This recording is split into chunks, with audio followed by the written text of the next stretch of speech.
Halo, selamat datang di program Selepas Kerja. Balik lagi di Selepas Kerja bareng gue Surya. Gimana nih hari Minggu kamu? Udah pada mandi belum? Biasanya sih enakan gak mandi ya, orang seharian rebahan doang. Paling banter juga ada yang nyuci mobil atau motor tuh. Lu termasuk yang rajin nyuci apa enggak? Kalau gue sih yang mager sih.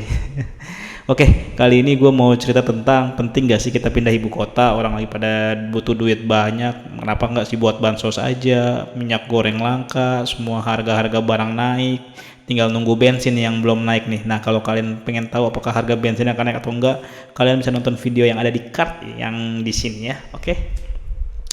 Nah, kita malah pas lagi kondisi kayak gitu pengen pindah ibu kota yang ongkosnya gede banget gitu kan. Sampai banyak netizen yang keluar-keluar, waduh itu ntar pakai uang utang lagi tuh, waduh utang makin banyak dong, wah bla bla bla bla bla bla gitu. Nah, di sini gua bakal ceritain tentang gimana sih fakta-fakta kita pindah ibu kota dan bakal sukses nggak sih, dan kalau di negara lain gimana sih gitu. Dan malah ada berita yang terakhir tuh yang heboh banget, SoftBank dan Masayoshi Son itu cabut dari proyek ibu kota baru. Kira-kira proyek ini bakal jadi sia-sia nggak ya dengan ongkos yang hampir 500 triliun itu. Biar nggak galau, kita coba lihat nasib ibu kota baru negara lain juga. Soalnya ada beberapa negara yang pindah ibu kota nih terus gagal. Oke, sebelum itu jangan lupa buat subscribe, like, komen, dan share video gue ini ya. Sebelum gue ulas lebih dalam, kita perlu paparin juga nih pendapat pemerintah soal kenapa sih mereka tuh semangat banget pindahin ibu kota dari Jakarta ke Kalimantan. Setidaknya itu ada 6 alasan kuat kalau dari mereka ya.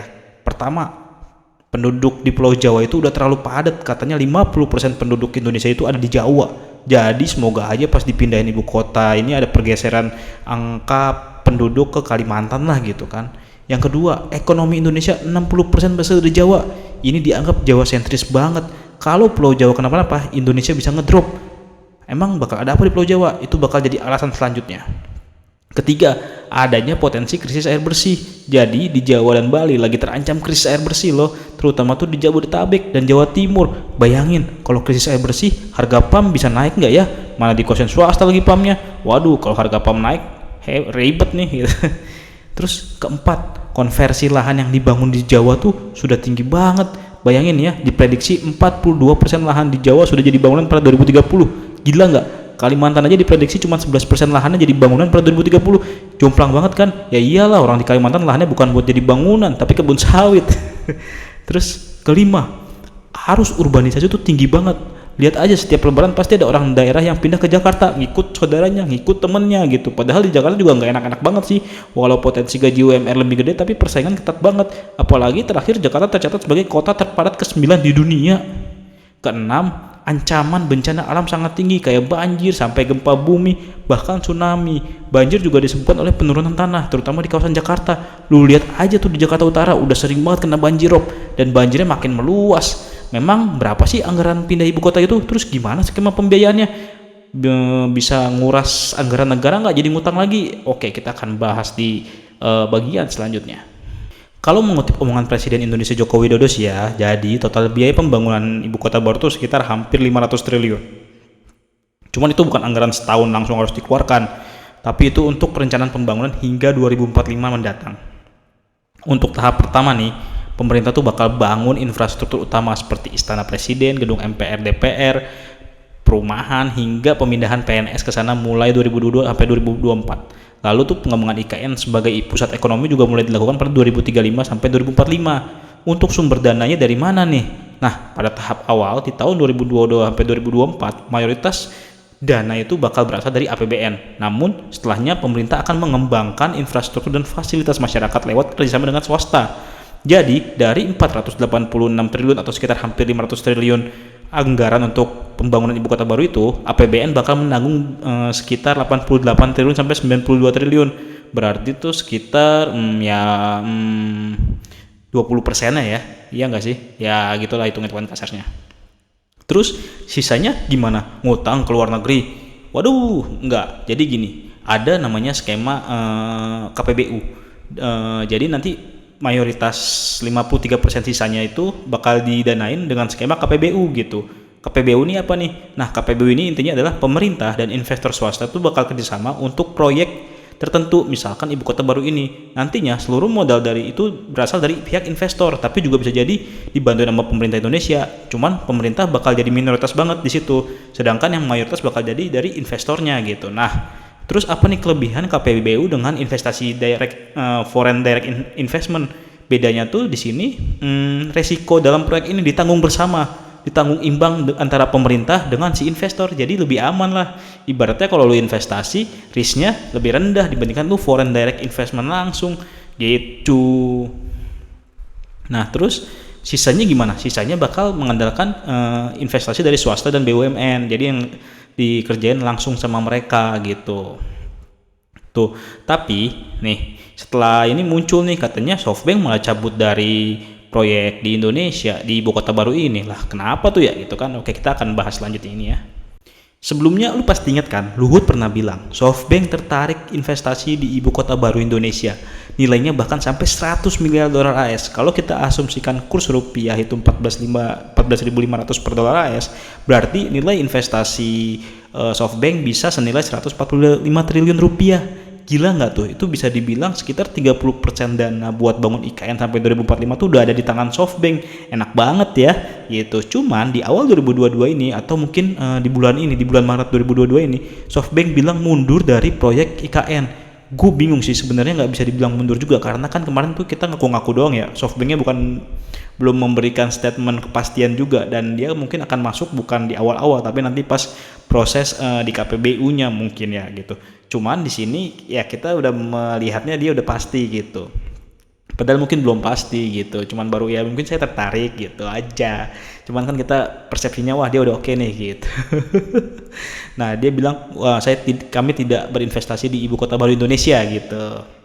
Wah, gara-gara kenapa SoftBank tiba-tiba bilang kayak gitu? Apakah proyeknya bakal gagal? Gak tahu juga sih, semuanya masih spekulatif dan belum jelas gara-gara apa. Cuman yang pasti kondisi SoftBank juga lagi tidak baik-baik saja.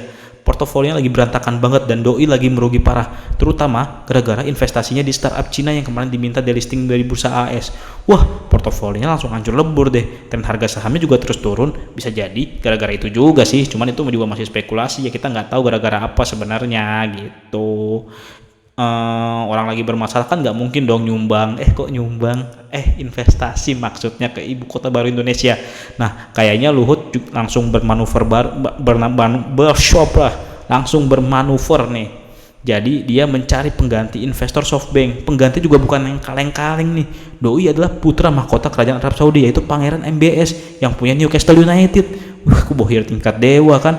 Sebenarnya bisa jadi janji SoftBank ini bisa dituntaskan oleh Pangeran MBS. Buat info aja nih, PIF Private Investment Fund-nya punya Arab Saudi itu partnersipan sama SoftBank. Mungkin Mas Masayoshi Son jadi perantara nih buat bantuin investor MBS biar investasi ke ibu kota baru. Belum lagi ada Tony Blair nih. Wah, doi calon investasi yang jago banget. Kolaborasi SoftBank sama Tony Blair yang juga masuk ke tim IKN nih bakal bisa bawa MBS ke Kalimantan nih buat investasi. Gila kan? Tapi emang proyek perpindahan ibu kota baru gitu bakal sukses ya? Sebenarnya negara yang pindah ibu kota itu bukan cuma Indonesia sih, banyak banget yang udah pindah ibu kota. Indonesia juga pernah sih dulu ke Yogyakarta dan Bukit Tinggi ya, tapi gara-gara darurat perang jadi pindah sementara doang gitu. BTW balik lagi nih, kalau dari pengalaman negara lain sih yang pindah ibu kota tingkat keberhasilannya tuh ya mungkin entah tuh 50-50 atau mungkin sangat kecil, gue nggak tahu sih, gue nggak menghitung seluruhnya juga soalnya. Cuman kalau dari kita lihat yang terdekat sih pada bermasalah yang kayak di negara tetangga, tapi yang jauh-jauh ada yang juga sukses. Cuman mereka melakukan pemindahan ibu kota tuh dari jauh-jauh zaman dulu banget gitu kan. Nah, kalau dari hasil riset gua yang berhasil tuh ada Brazil dan beberapa negara lainnya. Yang gua bakal jelasin di sini adalah Brazil. Kok bisa Brazil nih dibilang berhasil? Nah, kenapa gua fokus di Brazil? Karena ini mirip-mirip sama Indonesia sebenarnya. Jadi si Brazil ini mindahin ibu kota Rio de Janeiro ke Brasilia di Brasil Tengah tuh sekitar tahun 1960 ya kalau nggak salah ya. Alasannya Rio de Janeiro itu sudah terlalu padat wilayahnya, sedangkan wilayah Brasil Tengah ini rada tertinggal dan sepi. Untuk itu mereka jadikan ibu kota deh. Terus suksesnya gimana? Ya indikator suksesnya itu adalah kini Brasilia menjadi kota dengan pendapatan per kapita tertinggi dibandingkan kota lain di Amerika Latin loh. Selain Brazil nih ya, ada banyak juga negara lainnya yang sukses. yang mindahin ibu kota tuh kayak apa aja, kayak Inggris tuh mindahin dari Winchester ke London. Sekarang London mantep kan gitu, walaupun Chelsea lagi apa sih, klub London itu ya lagi kehilangan Roman Abramovich, salah fokus lagi. Selain Inggris tuh juga ada Rusia tuh yang lagi perang sekarang itu mindahin ibu kota dari Saint Petersburg ke Moskow, dan itu sukses lah bisa dibilang, karena udah bisa mengubah mindset orang kalau ibu kota Rusia itu adalah Moskow, bukan Saint Petersburg gitu. Lalu selain itu juga ada Amerika nih yang terkenal banget suksesnya nih, pindahin ibu kota dari New York ke Washington DC gitu, dan mereka berarti memisahkan antara pusat bisnis dengan ibu kota atau dengan pusat pemerintahan gitu.